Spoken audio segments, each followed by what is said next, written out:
Developing story in Birmingham, a transgender woman critically injured after being shot this morning. Now police are trying to figure out if the case is connected to the shooting of another transgender woman. Melanie Posey live from the scene of this morning's shooting. Melanie. That's right, Beth. This call first came in this morning as a home invasion. However, at this point in time, police are no longer calling it that. They do confirm a shooting happened here in this White House just behind me this afternoon. And as you said, Beth, they wonder if it's connected to a case that happened back in late September. No, she couldn't talk for real. Like, the most I heard her say was, "Help me." Like, that's all she said, "Help me." And she fell out on the court.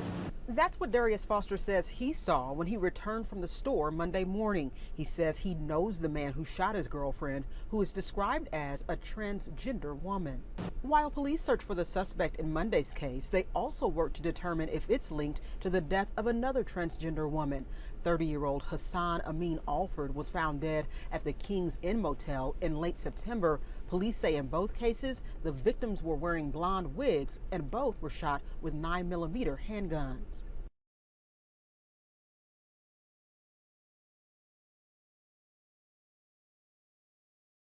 Hello, everybody. It's me, Ashleen from Tea Time with the Girls, and I'm having a one-on-one exclusive interview with Toya Milan, and she was best friends with the late Jazz Alford, who was actually one of the trans women that was recently murdered in Alabama, and her killer was actually caught. So, Toya, can you actually just tell people, about your friendship with Jazz and what exactly you heard happened? Yes. My friendship with Jazz was very it was more than just a friendship. It was a sisterhood. I didn't know too much about the trans lifestyle. She transitioned before me, and she was such a wonderful person to be around, so loving, so caring. She would give the shirt off her back. She would do anything to help me out with my transition. But I was always the type of girl that was scared. I was scared to take the hormones. I was scared to do certain things. And she just always told me, listen, if you want to do it, like, she was real. She said, if you're going to do this, you're going to do it right.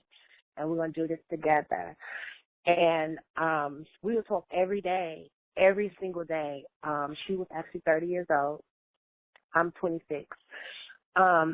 We would talk every day, every single day. We'll be on the phone. I live in Atlanta, Georgia. She was from High Point, North Carolina, and she would come and see me all the time. We would go out together. She would stay at my house, or she would be at a hotel, and I would come visit her.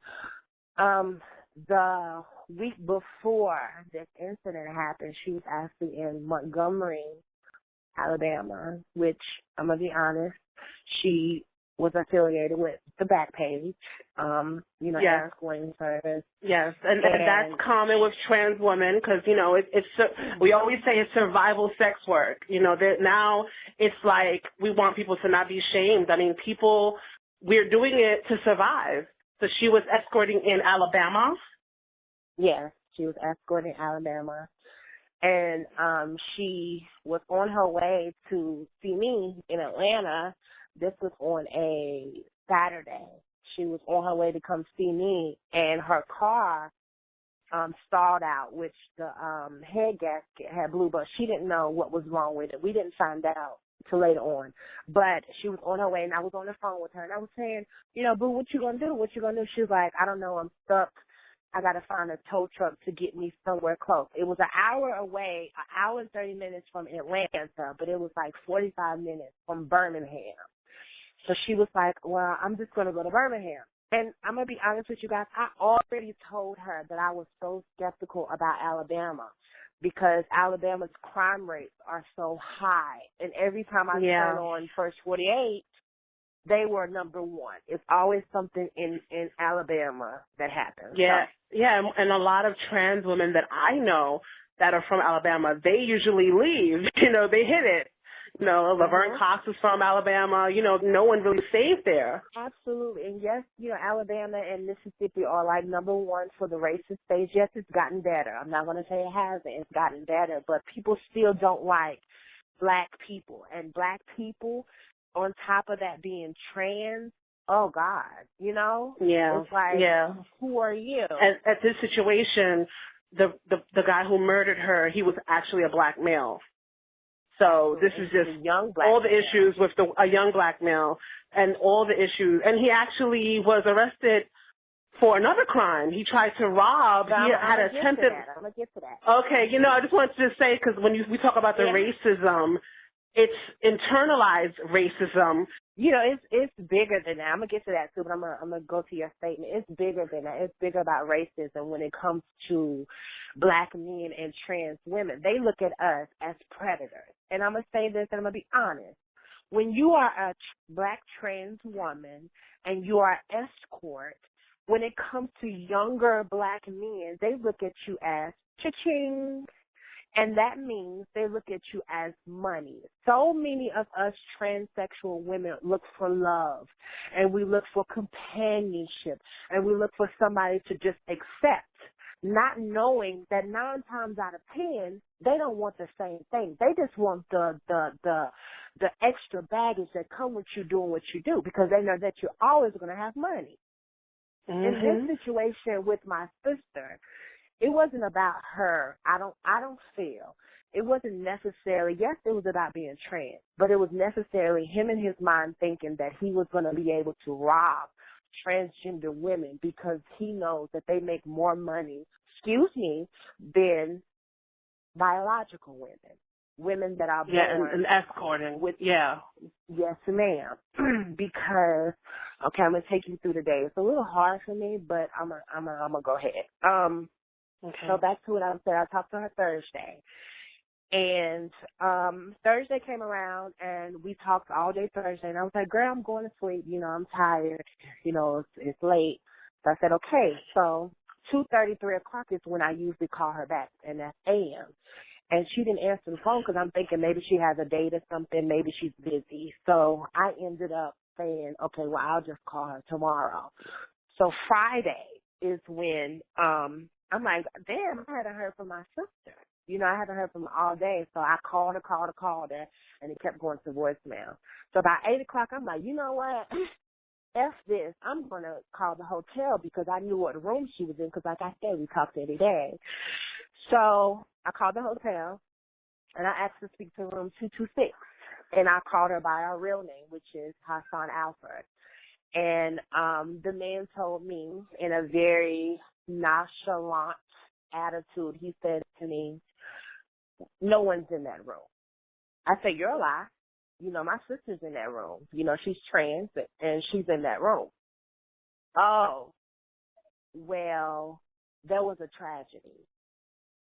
So at this point, my heart drops because I just feel like people are so inconsiderate of other people's feelings.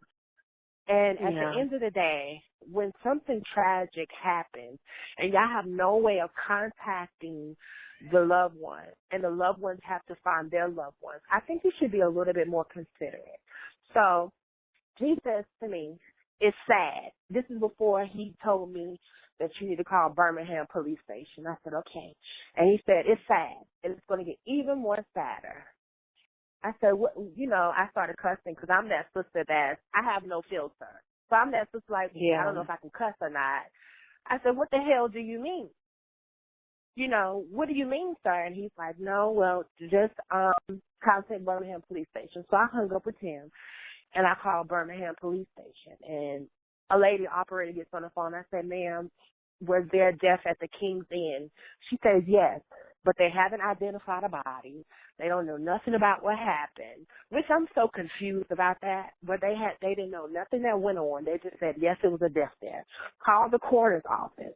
So I called the coroner's office. The coroner's office tell me, no, Miss Milan, we don't have any bodies. We didn't pick up any bodies. We haven't been at the Kings Inn. We don't know what you're talking about. We don't have any deaths. So at this point, your heart feels torn because you're somewhat at a relief because it's not who you think it is. And then you're like, well, why would these people tell me it was a death if no one has any bodies? So I end up, this is before I had called Jazz's mother. I wanted to get all my facts straight before I took it to her mother. So I ended up calling the hospital. I don't know, I don't remember his name, but he was such a great help. Like, he called all 5 hospitals that was in the surrounding area of Alabama. And they said they didn't have a Jazz Alford. They didn't have a Jazz. They didn't have none of that. They don't know what I'm talking about. Nobody knows what I'm talking about. So at this point, my heart is racing. I'm like, okay, something is wrong. My best friend, my sister, she's not answering her phone. You know, no one's telling me. They're saying that it was a tragedy. They say it was a death. But no one knows where a body is. I'm so confused. So by this time, I said, I just got to tell her mom. And when I say to you, Miss Ashley, that was the hardest thing I have ever dealt with in my life, is telling someone's mother that their child will not return home. You know, at the end of the day, yes, trans and black and male, but at the end of the day, it's someone's child. And I didn't know what to do. I was numb. Words couldn't express. So her mom is like, her mom took it very easy at first. I don't think it dawned, because I told her mom, I said, I don't really know yet. But I know my best friend, my sister's not answering her phone, and they're saying her death was there. So her mom called me back maybe like 30 minutes later and said, yes, they found a trans woman dead. And they said it was shot 4 times. And no, first they said, no, I'm lying. First they said shot 3 times. Okay. But they didn't have any results. So the next day, I'm processing all of this, because I'm still saying to myself, it's not her. I'm still waiting on that phone call to say, girl, what you doing? Hey, boo. Hey, sister. I'm waiting on that phone call. And that phone call never showed up. So the next day, the reporter put out, which pissed me off. It says, black man found dead. Black man found lying on the floor of the Kings Hotel room. And at the end of the day, Jazz Alford was not a man. She was not a black man. She was a black transgender woman. And you're going to call her what she was. At the end of the day, Jazz fought so hard for her identity. And ain't nobody on this God green earth going to take that from her. Not me, not her parents, not anybody. You're going to give her that respect that she lived up to. So, and this happens a lot. The media, it's like they're just so misinformed. They don't care. It's like whatever. You know, it's one thing to be disrespected all your life as trans, and then to be disrespected when we're gone. It's just the worst thing ever.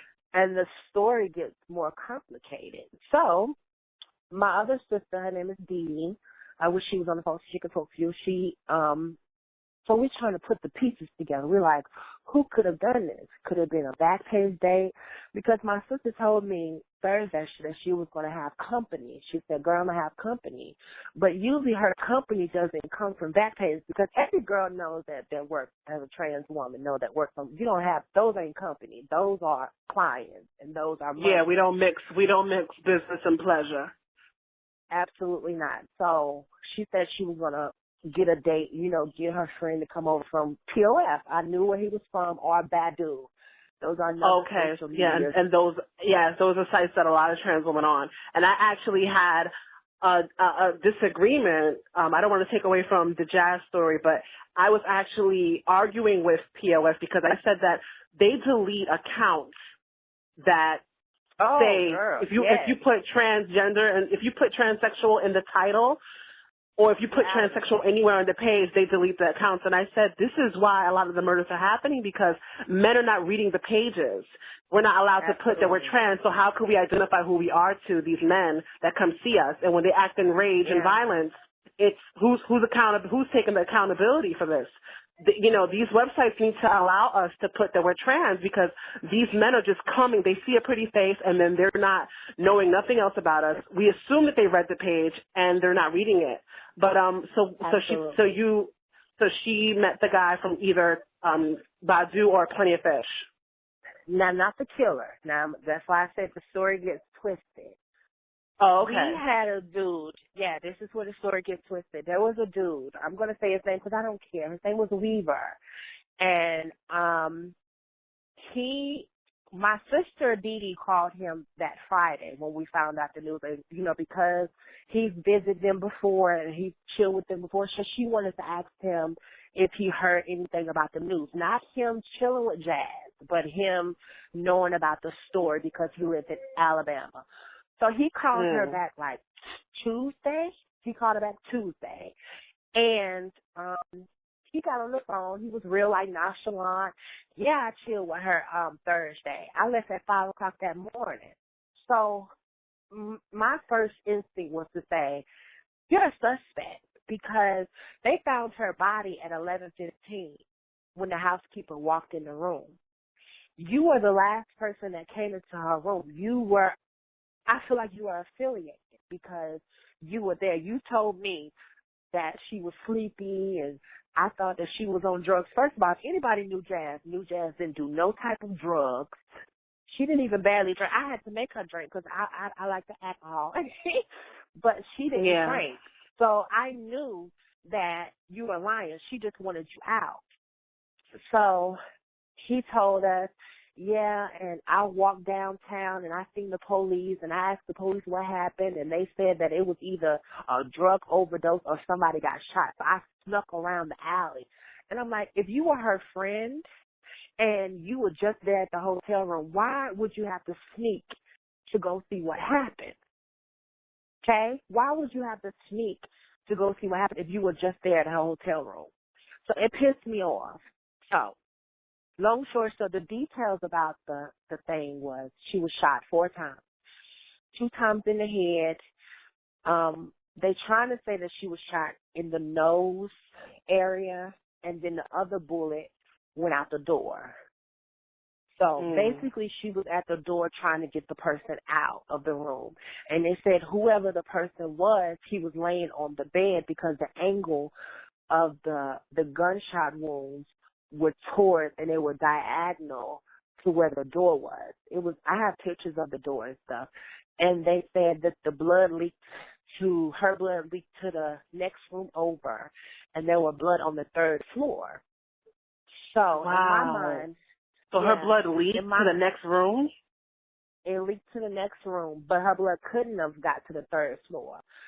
So my mind said the person killed her. I have 2 scenarios. The person killed her and walked upstairs like, oh, my God, what did I just do? Or he walked upstairs to make it seem like he was coming out of somebody else's room, because we were trying to figure out. So basically it was a blood trail. He made the blood trail go to another floor. Yeah, she was on the 2nd floor. They found blood on the 3rd floor. Instantly, she was dead from him shooting her in the head. She was dead instantly. There's no coming back from that. But you're such a monster. You had to shoot somebody 4 times. You have no remorse for anything that you've done. So we're like, okay, now that she's dead, okay, we're going through the motions. So how do we find this bastard? What do we need to do to catch this fucker so he can't hurt anybody else? They told us that the cameras wasn't working. They didn't know what they was going to do because the camera's not working. The camera keeps freezing up. So I'm like, okay, well, what about and what hotel is this again? This is the Kings Inn in Birmingham, Alabama, which is on 3rd Street, 3rd Avenue, which is downtown. And they have no working cameras. Okay. They told us that they didn't have any working cameras. The crazy part about the situation, when we told them about the Weaver dude, they told us because we didn't get a confession from the Weaver dude, and because there's no evidence that the Weaver dude was ever there, they can do nothing about it. Pissed me off. Who said this? This is Birmingham Police. This is Officer Sanders. I'm going to say his name. Officer Sanders said that there was nothing he could do because there was no evidence that he was there, and there was no evidence that he gave a confession that he killed her. That this wasn't the Denzel dude, okay? The Denzel dude didn't come to play we bought Jazz's body back last Thursday. Jazz's body was still in Alabama for a whole nother week because expenses and all this stuff, so we had to embalm her in Alabama. And then what was crazy, now this is some crazy shit, the coroner's office told us that, oh yeah, You know Jazz was on Backpage, right? What the hell does that have to do with you, sir? What does he said, you know she has 2 phones, right? And that she was on Backpage. Told her mother this. And I said to myself, these people don't have no consideration of anybody in any situation. Yeah, that's not the coroner's job to give details about what someone did in their life. Their job is to move their body and take care of their body. Exactly. I don't understand. That's definitely, and that was Alabama. The coroner's in Alabama. Yeah, this is Alabama. Alabama is such a state that, and I'm when I get done, let's go to the Denzel dude. So after the report came out, I emailed Ms. Carl Robinson and I said, I don't like your report. I don't like how you worded it. I don't like what you said about it. Can we do something about changing it? You know what she told me? I would love to change it, but the police told me not to. The police do not want anybody to know that she was transgender because it would hurt the investigation. And I said, what? So she wanted to put it out that this was just a man shot 4 times? Absolutely. Absolutely. This had everything to do with the fact that she was transgender. It had to do with the fact that he thought that she was vulnerable and she was in a hotel room. He sought out her because she was transgender because he had an attraction for her, but he thought that he could possibly rob her. And I'm sure she was a fighter. And twisted. Sick and twisted. And I'm going to tell you why he was sick and twisted. Right after you murdered, cold blood, walked over her body because her body was at the door. You pushed her body out of the way to get out of the door. No remorse. The next couple of days, you go to another transgender's hotel room where her boyfriend was living with her in the hotel. You shoot this woman in the face. You try to rob her.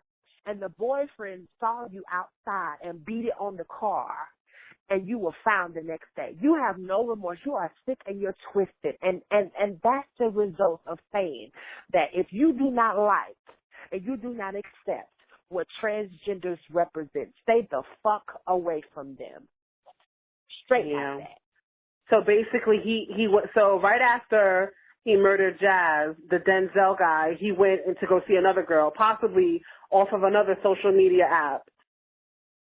Well, from what it seems, if he was to go see, this was a Backpage. So he must be posing he must have been a black male posing as a date because he could have pretended that he had the money with the intentions of robbing her. Let me tell you something, Miss Ashley. He did, because Jazz wasn't the type of person to allow you to come over, especially from Backpage. He had to say the right amount of money, and he had to talk the right amount of game to get himself over there. And he did the same thing to the other transgender woman. He posed as a date to come over, and he probably sat there and act like he, come on with the service, and Jazz was probably like, what are you doing? Where my money at? And it became a scuffle because they said the room was ramshacked. Wow. I have all her clothes. We went down to Alabama. Her car was still there. We gave her car to the maid. I have all her clothes, but the investigators had her phones. And one phone worked, the other phone didn't work. She only used the other phone as like the apps, the POF and stuff like that. But they have her purse. They have majority of whatever was in the room. They have those things. And we went into the room, and the room was clean. When I say you would have never thought a murder was even in that room, it was so clean. Only thing that you would have known that something happened in that room was because of the gunshot at the door. But they cleaned that room so good. And that's ridiculous because I've heard that was the second murder at the Kings Motel. Wow. And Jazz was the 73rd murder in Alabama. Now, guess what? There are 76 murders in Birmingham, Alabama to this day, and there's 133 murders. I may not be correct with the 33, but there are 100 and something murders this year or these years alone in Alabama. So that is ridiculous in Birmingham. Yeah, and you already had your suspicions about Alabama before she went over there to work. I was so nervous about Alabama. Like, I went to Alabama one time, and I wouldn't work. I would not work because I felt like Alabama was not the place to work. It wasn't the place that was gay friendly, trans friendly. I just didn't feel comfortable in Alabama. You know, that's just me. I've always been that girl that has been a little hesitant about certain situations. Even when I need to push through, I still was that girl that was always hesitant about certain situations. I always let my sisters know, Dee Dee and Jazz, I always let them know, like, please be careful because don't ever work alone. A lot of girls feel like they need to work alone to make more money or to prosper. Sometimes it's not like that because these men are targeting the girls that are Yeah, alone. we have to be very careful, Like and especially we could tell the trans women that are engaging in sex work that they need to make sure that they're in a hotel that does have cameras, because if something like this happens, you know, they may not be that lucky to be able to find the killer, because with the Alabama hotel not having a working camera. But so basically, this Denzel guy, he basically posed as a date and went to go see another trans woman right after he murdered Jazz. And then the girlfriend had her boyfriend in the next, basically hiding while she was doing at the store. Okay, but she was working with her boyfriend as like her protection. Because a lot of girls do that. They have, and that's a smart thing to do sometimes, because a lot of the times the dates, they'll ask, or the people pretending to be dates will ask, are we alone? You know, sometimes they just want to be discreet, or sometimes they want to pull some shit. So I could see how in this situation where he tried to get the second girl, if she didn't have her boyfriend as her safety net, she possibly could have been another trans murder. So we would have been having two trans murders in Alabama this one week. Right. He admitted to shooting the other trans in the face, but he won't admit to the Jazz murder. He wanted to get his lawyers. But the police investigated. They said the same shell casing that was from Jazz's murder was the same shell casing from the girl being shot in the face. So they're trying to use the same gun. They don't know for sure. Yeah, they don't know for sure. They saying that they know. They saying that it's definitely him. Definitely Mr. Denzel. So basically, he was targeting transgender women. So this was basically all premeditated in his mind that he was going to do this and get away with it. Absolutely. Because I feel like after he killed Jazz, he waited a week. He waited almost a week and a half to do something to this other girl because he felt like, okay, nobody caught on to me. You know, I'm in the clear, so I'm going to go do this again. But let me tell you something about, these men don't understand us trans women are too smart for the game. So you may get the little $20 or $60 that's in my purse, but you don't know where my other money is. You don't know where I keep my big stash at. You think it's okay to get me for $60. You're going to take somebody's life for $100 and something. You're going to take their life for a couple of dollars. You broke motherfucker. You're going to take somebody's life for a couple of dollars when you could be busting your ass working like everybody else. Wow. So I want to ask you.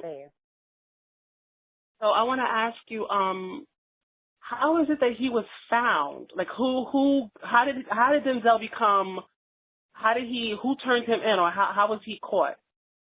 They didn't say for sure if he turned himself in. They didn't say for sure what happened, but I know the boyfriend of the victim that got shot in her face remembered the car.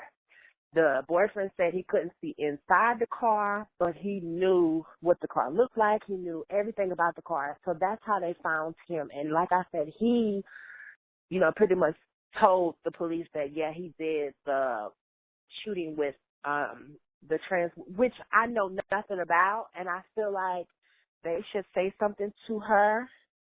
They should, put her name out there and let people know who she is too. Knows they haven't. I don't think no one knows who she is, and sometimes some girls are ashamed and they don't want to come forward either because I haven't heard anything.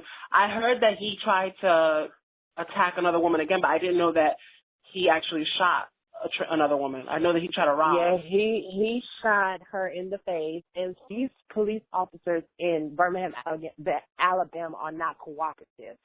And I don't know if they're sexist or don't like gay people or don't like trans women, but it feels to me that they are not trying to really, because of the girl, Carol Robinson, the lady from the Reporter, she emails me like every other day when she hears stuff, and she told me that the police really won't cooperate with her. They won't tell her anything. Yeah, they're pretty much trying to keep this under wraps. And I told them, this is a huge hit for not only myself and our family, but for the LGBT community, because we're losing our Black, beautiful, first of all, beautiful Yes, trans Jazz is women very beautiful and young, to these at a young age. sorry-ass Black men that want to play as Fonzo and are obsessed with us, but are scared of the reality of being with a transgender woman. Because I know 9 times out of 10, transgender women don't want to live this lifestyle, escort. They want to be happy. They want to live a regular life with a regular man and have a beautiful beginning and a beautiful ending. But we have to resort into doing things like this because these men won't commit. And the ones that do commit, they sorry as hell. Ain't got no job. Ain't doing nothing for themselves. And they're basically living off of us. Okay, yes, excuse my language. Dick is fine. But honey, it's more than that. And there's more to life. Yeah, you're right. Absolutely. And I feel like Jazz's murder, it's never going to be unsolved as long as I'm living on this God green earth. They told us that they may not go to trial until 2 years later. He may not go to trial till almost 2 years after what's going on. So we're going to never get a confession unless he say it now, because we're going to be waiting for 2 years.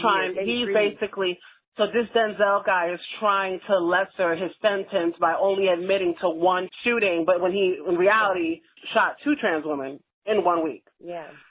So this is really ridiculous. I hope that there will be some closure. I mean, if the evidence, it's really sad that the police are not cooperating. The hotel doesn't have working cameras. It seems like everyone's working against trying to solve this case.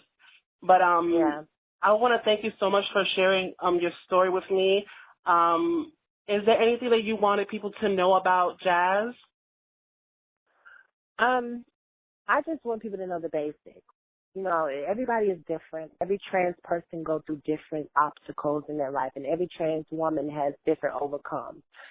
But I want people to know that she was very loving, and she was willing to help out other trans women. And I feel like that is the main course on a sisterhood. A lot of us trans women are so into our own transitions, and we're not willing to help out the next girl that's the ugly baddie. To be honest, you're not willing to take your time out to help out the girl that ain't passable or she needs a little work. Jazz was the type of person, she took everybody in. Let me do your makeup. You want to do your makeup? I'll do your makeup for you. Let me do your hair. Let's go get some new hair. Let's go shopping. You know, that's the type of love that I'm going to miss the most. I'm going to miss having somebody that tells me you're beautiful, even when you feel like you're a little manly. Just that love, just that affection that us trans sisters and transgender people in general don't give to each other. You don't have to be the prettiest girl. You don't have to be the ugliest girl. When you find somebody that you connect with, love them, cherish them, and help out, because it's us against the world, feels like it. And it shouldn't be like that. Yes. But that's how it is. People look at us transgender women as monsters. We're transformers. And we are. You're right. The and worst sometimes people we look here on God's green earth. And sometimes we look at each other like that. And I think that it's so important that we have these conversations. And if we want people to respect us, we have to truly respect each other. I want to thank you so much, Toya, for just being courageous and telling your story and giving all the details. I really hope that you find closure with this whole situation and that you heal. Thank you so much for taking your time out of your day. I just feel like because I feel like no one cares about our stories, and we have to care about our stories for each. Like, it's important for us to vent. You know, everything you're telling me, I doubt ABC News wants to hear it. You know, so I think that it's so important that we share, that we tell each other our narratives, and we definitely let people know, you know, how people were when we're gone. that we're more than just Because we're people. escorts. Exactly. We're people. And we want and love and we want respect. And we're not leaving. So at the end of the day, you can kill us off. You can shun us. You can say whatever you want to say about us. But at the end of the day, we are here. We are standing. We are united. And we're going to love unconditional, something that general people wish they had. Thank you so much for allowing me to speak about my sister. Thank you so much for allowing me to engage into your life. And thank you for everything that you're doing for transgender women, period. Tea Time, shout out to you. Thank you so much for giving us a voice. Thank you so And much, we love Toya. you. Love you too, okay? Bye-bye. Bye.